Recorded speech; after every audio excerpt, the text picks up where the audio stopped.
Rivertown Real Estate Group, and I just wanted to talk to the first-time home buyer, and we're going to do a video series of several different videos pertaining a ton of information that you need to start the home buying process. I have asked my friend Erika Westcott here today. She is with First Federal Mortgage to answer some of the questions of what do I do now. So here we go. This is going to be fun. Okay, so I think a lot of us are out on the internet, we're searching the web, and we're thinking, hey, I want to buy a house. Yes. So what do I do? What's my first step? And I feel like we need to answer those questions and just let's go. A long time ago, when I started real estate, God put first-time home buyers on my heart. This is my niche. I love them so much.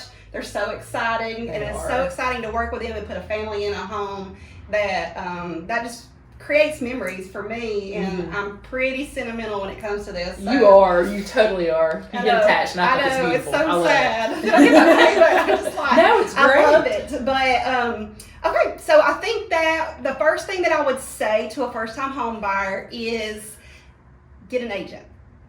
Interview several agents. It's okay to do that. Call several agents that maybe have been referred to you, that are known in the community, and talk to them. You can just talk to them and see if you have that rapport. I think it's very important that you trust your agent during this process. This is the most expensive and important process you will have in your whole lifetime.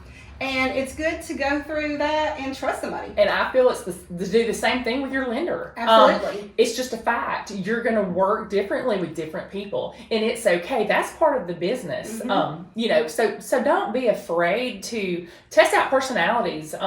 You may work better with Cammie than you work with me, and that's natural. And professional people who do this for a living, they understand that. That's part of the process. Absolutely. And so that leads me to the next thing is what I've called a lender. I've had one referred, interview them, talk to them. I've narrowed one down. What do I need? Oh, wow. You need lots of items to take your loan from start to finish. But in the beginning, what a lender is going to do is ask you for some pertinent information that basically gives you a picture of the last 2 years of your life. We're going to want to know about your employment, your income. We're going to take a look at your credit. We're going to want to know about your residential history. So there's a lot of information we obtain to paint a picture of what a loan application would look like. And with that, we ask for supporting documentation so that we can make sure you approve for the loan. So you may say, okay, well, what in the world does that mean? What that means is we're going to ask you for your past 2 years W-2 forms. If you're self-employed, we're going to require 2 years federal tax returns. We'll need 30 days of your most recent pay stubs, 2 months bank statements, a copy of your driver's license. If you've had a recent divorce or you've received child support as income, we may ask for a copy of your divorce decree. And if you've had a previous bankruptcy, depending on the timeline, we may ask for some documentation on that as well. What if I've just graduated college and I'm starting my first job? That's okay. If you've been in college and you have a history, let's say, for instance, you're in a specialized field. You're in healthcare, accounting, business, a teacher. Those years in college count toward your employment. So that's a non-issue. And that is a valid question. I get calls a lot of times saying, hey, I just graduated from college. I've been told I have to have 2 years on my job. Does this mean I can't buy a house? That is false. That is not an issue. Now, we do look at employment, and you do have to have 2 years worth of employment for most loan programs. That doesn't mean you have to be on the exact same job for 2 full years. I think that's another myth that you see out there. What a lender's looking for is consistent work history and the ability to provide consistent income. What if I don't have the 20% down savings that I've heard that I have to have? What if I'm just a little bit of savings? Can I still buy a house? Yes, that's another myth, and we get that one all the time. I would say that's probably one of the most misunderstood things. I don't think it's been required to pay 20% down on a house since I've been in the business, which is a long time. We have products all the way from 20% down to 100% of the purchase price if you would like to borrow most of the money that you're going to need for the house. We understand there's first-time home buyers and young people, like you just said, that have just come out of college, or maybe you've had a life situation and you're not able to save a lot of money. There are products available for people who don't have a large amount to pay down. There are down payment assistance loans. Actually, Alabama Housing Finance Authority out of Montgomery offers a great product called a step-up loan that will actually allow you to borrow up to 100% of that purchase price. USDA has a rural development loan that's eligible in certain areas in our county that's also at 100% financing. Now, you will need to plan to have a little bit of money out of pocket, and I'm sure you're going to cover that. I am. But the myth of I've got to have 20% down or I can't buy, it's just that. It's a myth.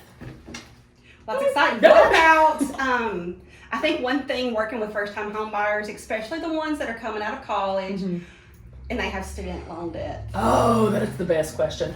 And student loans have really, 10 years ago, I started seeing a lot more of the student loan debt. And the funny part is, or it's not funny, but each loan product kind of looks at student loan debt differently.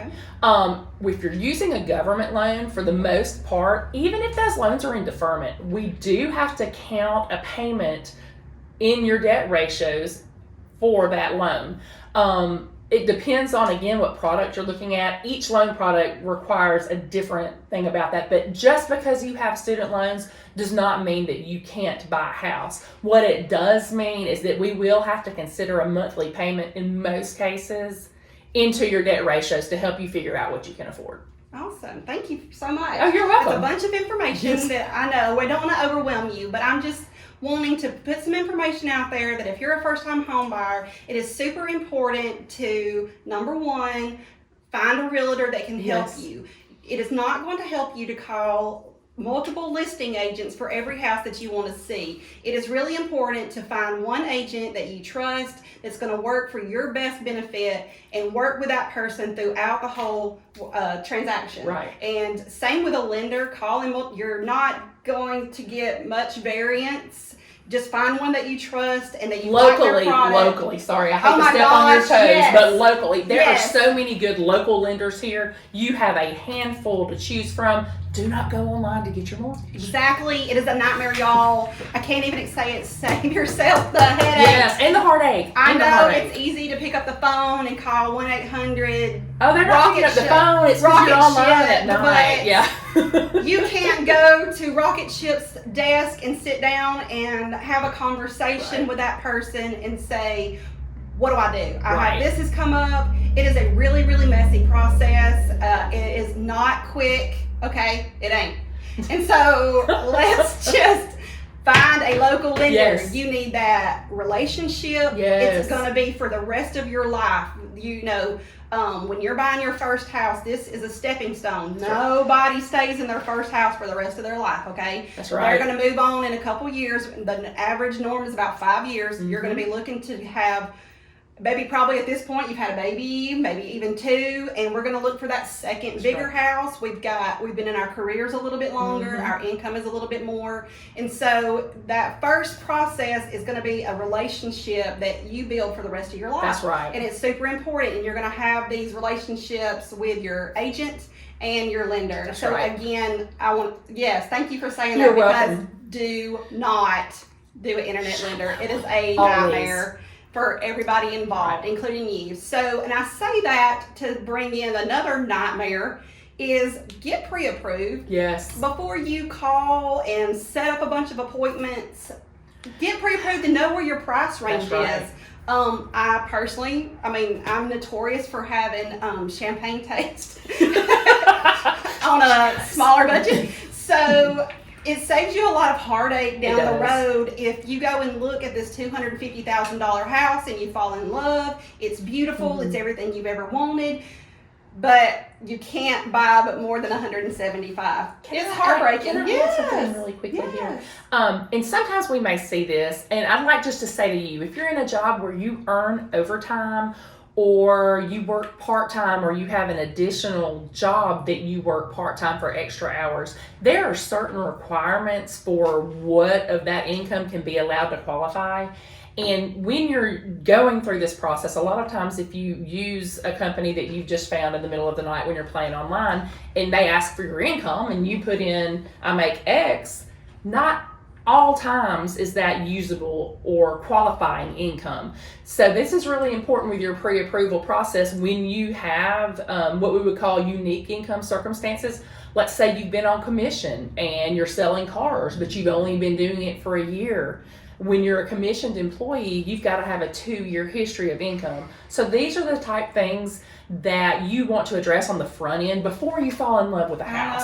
And that's why a local lender is so important, because they'll sit down and say, okay, Cammie, you're a real estate agent. You've only been selling real estate for a year and a half, and I know you may have told me on your loan application you made X amount of dollars monthly, but until you've hit that 2-year mark, I can't use all of that income. And that can change where you were able to qualify for a house that's here. The way that the income's calculated, you may be here. And those are things you want to know on the front end so that you don't get your heart broken. And finding a good agent that can help you with these guidelines is so important, and a lender you have too. to use a realtor.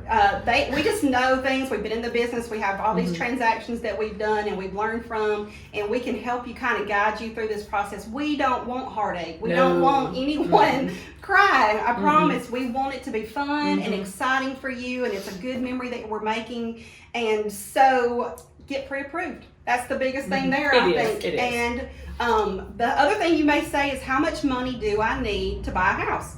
I only have a little bit, but what do I need? I'm going to say you need about $1,000 out of pocket. That will cover your earnest money and a home inspection. You need to have a home inspection on any house that you buy. And we're going to go into that. That's going to be a whole nother video, but it's super, super important. It's going to be like buying a car and raising the hood and looking and seeing what's going on. You don't want to get in over your head on a house that could be like the Money Pit movie. That's the truth. And we've seen that happen. We have. We've seen a lot of bad things happen, and it's just for your protection. It's just a first layer of protection. Most contracts are contingent on a home inspection, and it gives you a time period to do that in. And then you may ask me, what's earnest money? And we may talk about that again in another video, but earnest money is money that you put down. It's like a down payment on a contract that says, hey, I'm serious about this contract. It's in good faith, and they will deposit it. They will hold it in an escrow account until closing. I was about to ask you that, because I get that question all the time. If I give my agent earnest money, will they cash it? Yes. Okay. That is a question that is asked often. Yes, it does. It gets cashed. It gets held. You get that credit at closing. Like you have paid the first $500 is about normal, depending on the price of the house. So that's very important that you know that you need about $1,000 out of pocket. Right. To cover those expenses like the earnest money and the home inspection. If you, so we're going to go into this probably again later, but I know it's about to come up. Somebody's already thinking, am I going to get my earnest money back? Right. That's a question I get too. And I don't ever know the answer or what to say. I'm saying talk to your agent. If you back out on a contingency that's in your contract, yes, absolutely, you get your money back. If you decide the day before closing that you are just done, you found another house that you love more than this one, and you walk away, you're probably not going to get your earnest money back. That would be at the seller's discretion at that point to decide, and for various reasons. But that's just a brief little thing on earnest money, and so you know that you need that up front. And for the home inspection, it's very important. I would never buy a house without having a home inspection on it, even a new construction. And I can talk about that when we get into that video, but it's important on that too. So I think that's about sums up our first segment today. Yes. Thank you for coming. Thank you for having me. This has been fun. Yeah, so I'd much rather do this with you than by myself looking at a camera. I know, right? But just a rundown. We need W-2s, yes, payroll, bank statements, driver's license. Usually those are the 4 things: W-2s, bank statements, pay stubs, driver's license, and that's it. and a phone call. Yeah. Thank you so much.